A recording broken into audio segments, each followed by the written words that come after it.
अस्सलाम guys, how are you all. उम्मीद करती हूँ आप लोग सब ठीक होंगे, खुश होंगे, मज़े में होंगे। अब टाइम आ गया था पाकिस्तान को गुड बाय करने का। So finally I am going to Poland, Krakow. And मेरे भाई सिस्टर ये सारे लोग उसी वक्त सैड हो गए थे जब जाने का टाइम आ गया था। ज़ाहिर बात है, टफ तो होता है अपनों को छोड़ के जाना, बट क्या करें, समटाइम्स आपको जाना ही पड़ता है छोड़ के।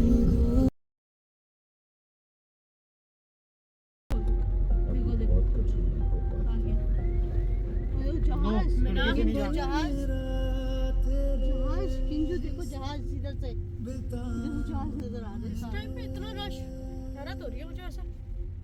सबके फ्लाइट है होगी ना, कोई आ रहा हो कोई जा रहा होगा। बहुत ज्यादा रश नहीं है। यहाँ पे मैं जहाज़ पे बैठ चुकी थी और ये 2 घंटे का ट्रिप मेरे लिए बहुत ज़्यादा टायरिंग था बच्चों की वजह से, क्योंकि मेरे बच्चों की नींद पूरी नहीं हुई थी एक्चुअली, जिसकी वजह से मैंने ने तो बहुत ज़्यादा मुझे टफ़ टाइम दिया एक तरह से, ये समझ लें। और ये मेरा फ़र्स्ट ट्रिप था जिसमें मैं इन दोनों के साथ अकेले थी, तो इस वजह से भी मेरे लिए बहुत ज़्यादा टफ़ था कि मैं कैसे मैनेज करूँगी। और बट कोई नहीं, हर कोई मेरी हेल्प भी कर रहा था, ऐसी बात नहीं है। लेकिन बहुत सारे लोगों ने मुझे ये भी बोला हाउ कैन यू मैनेज, और आपके दोनों बच्चे बहुत ज़्यादा छोटे हैं, लेकिन सब ने बहुत हेल्प करी, ऐसी बात नहीं है। दुबई एयरपोर्ट बस जल्दी आ गया था, ज़ाहिर बात है इतनी लंबी फ़्लाइट है नहीं, लेकिन मैं यहाँ से दुबई को देखने की कोशिश कर रही थी। As you know, Dubai is my favourite country. जब मैं यहाँ पहुँची तो मुझे पता चला कि मेरी फ़्लाइट डिले हो गई है, वो कल सुबह जाएगी। तो वैसे तो एक तरह से मैं खुश हो गई थी कि थोड़ा रेस्ट मिल जाता, और इन लोगों ने मुझे पूरा एयरपोर्ट तक ड्रॉप किया। रूम भी काफ़ी अच्छा था, नो डाउट, बल्कि बहुत ज़्यादा ही अच्छा था। सारी फैसिलिटीज़ अवेलेबल थी, हैंड ड्रायर, और ये तो वॉशरूम तो बहुत ही अच्छा था, शावर एरिया, एंड बच्चे भी अच्छा था, रेस्ट करने का उनको टाइम मिल गया था।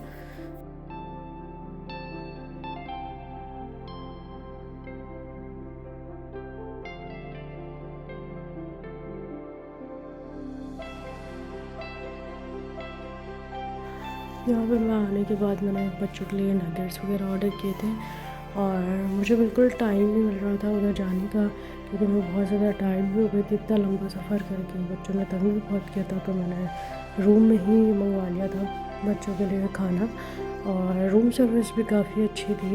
ये बेसिकली दुबई इंटरनेशनल होटल ही है, और एयरपोर्ट के अंदर ही होटल मौजूद था, जहाँ तक इन्होंने मुझे पूरा ड्रॉप वगैरह भी किया।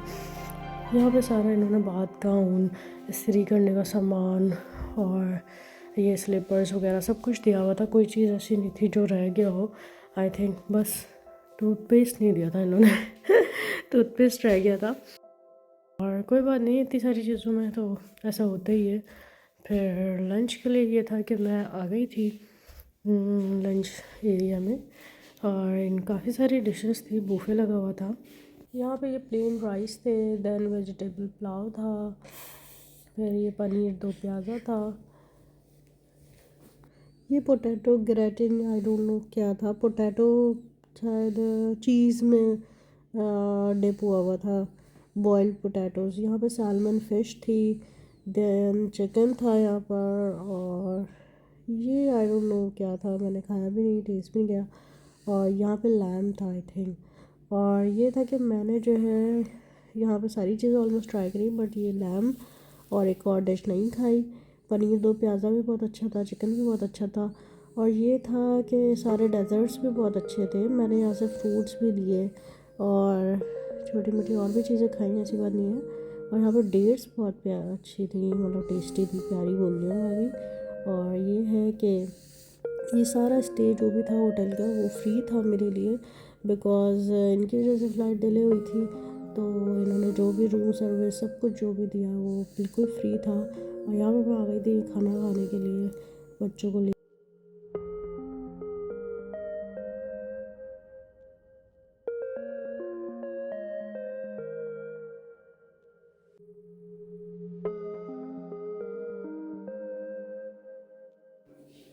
अब खाना खाने के बाद मैं आ गई थी ड्यूटी फ्री शॉप्स, और यहाँ पे तो हर चीज़ ही बहुत प्यारी होती है ड्यूटी फ्री शॉप्स पे, और एक्सपेंसिव भी होती है, जो ऑल नो। समझ लें हमारी औकात से बाहर होती है। बट मुझे कुछ चीज़ें लेनी थी क्योंकि मेरा लगेज वगैरह सारा उन्होंने ले लिया था, एयरप्लेन वालों ने, और वो मुझे पोलैंड में मिलना था, तो मेरे पास डायपर्स वगैरह ख़त्म हो गए थे, तो मैं लेने चली गई थी ड्यूटी फ्री शॉप्स। और मैं यहाँ पे अब कॉफ़ी अपने लिए बनाना शुरू हो गई थी, बट अनफॉर्चुनेटली मेरी कॉफ़ी एकदम ठंडी हो गई थी, क्योंकि मैंने बनाई तो बहुत मेहनतों से, लेकिन जब पीने का टाइम आया तो बच्चे तंग करने लगे और मैं उनको सुलाने में लग गई। दैट्स वाई मेरी कॉफ़ी एकदम ठंडी हो गई थी। देन मैं आई यहाँ पे फेस वॉश किया और मैं सोने चली गई थी, क्योंकि सुबह सुबह मेरी फ़्लाइट थी। यहाँ पे काफ़ी सारी किट्स दी हुई थी, vanity kit, swing kit, shaving kit और छोटू सा सोप, सारी चीज़ें, और बहुत अच्छी लग रही थी, क्यूट सी लग रही थी। और ये है कि अब मैं नेक्स्ट वीडियो आप लोग के नेक्स्ट पार्ट में अपलोड करूँगी, जो मेरी फ़्लाइट होगी पोलैंड क्राकोव की 6.5 घंटे की। तब तक के लिए अपना ख्याल रखिएगा, दुआओं में याद रखिएगा, और लाइक एंड सब्सक्राइब करना मत भूलिएगा, as you all know. Like and subscribe must है। सो अल्लाह हाफिज़, take care, bye, I love you.